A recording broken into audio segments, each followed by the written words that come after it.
comment, like, and subscribe.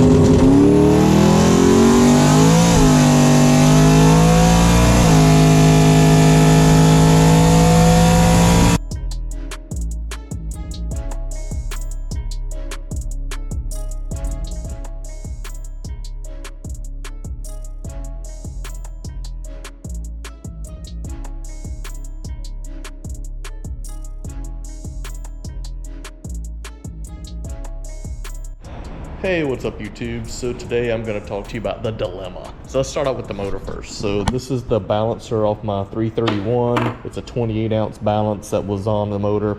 When I say it's coming apart, see how the rubber looks like it's pushing up here and it's pretty flat here. This is very common for the rubber to mess up like that. You can see it on the front too, kind of poking up there a little bit and flat over here. So I have a brand new balancer coming for that model restoration. It's the same one I put on the 87 Saleen. I like them. They have a removable weight, where that motor's a 0 balance. The 331 is 28 ounce balance. And then I'll show you these right here. I pulled the balancer off of this motor just so I could change it with a different one.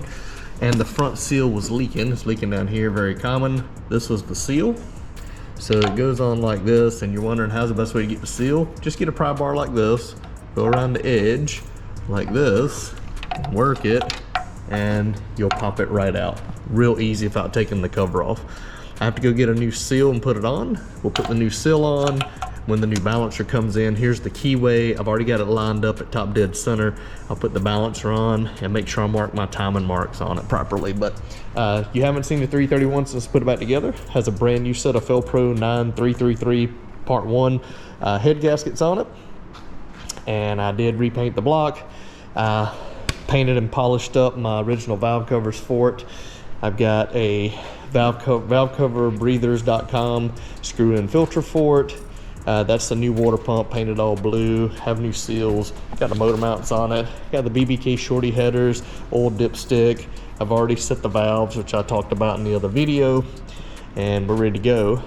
What's cool is, for this combination, I decided to get a different intake manifold. So I'm getting an Explorer GT40 intake manifold, but it's been stage 2 ported by Big Dogs Porting, which means it's got an opening for a 75 throttle body, and the ports are much bigger and they'll match the 1250 gasket I have for it. So that's coming soon. So this is going to be a really stout piece. Should make a lot of torque, should make a lot of good power.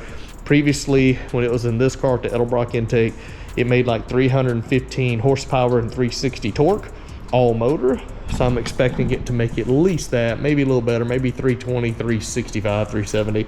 But either way, it's pretty stout combo. Now you're wondering, why am I talking about this motor when I have a perfectly good 347 in this car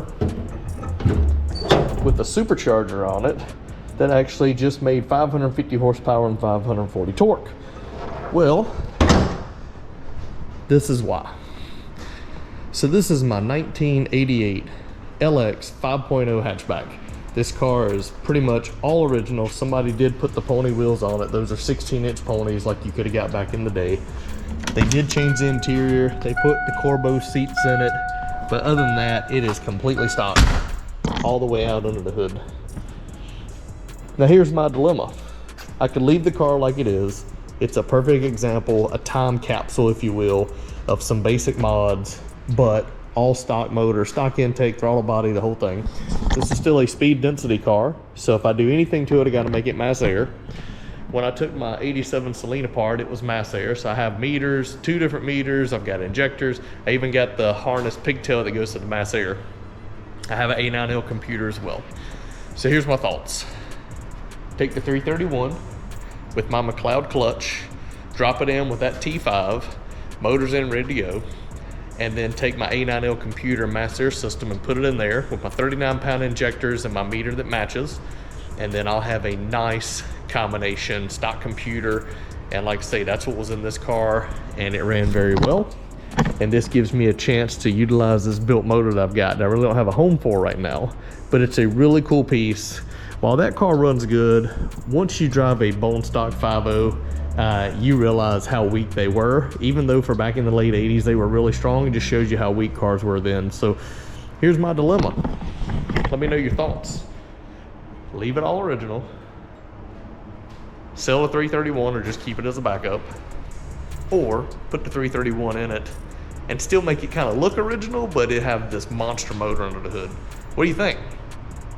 I went back and forth with myself. I felt like the value of the car, it's not gonna go down if I change the motor. I mean, it should go up. For a purist, it may go down just slightly, but if I keep it all the parts I take off and have them available if I sell the car, I feel like it's a win-win for everybody. Let me know what you think. Talk to you soon.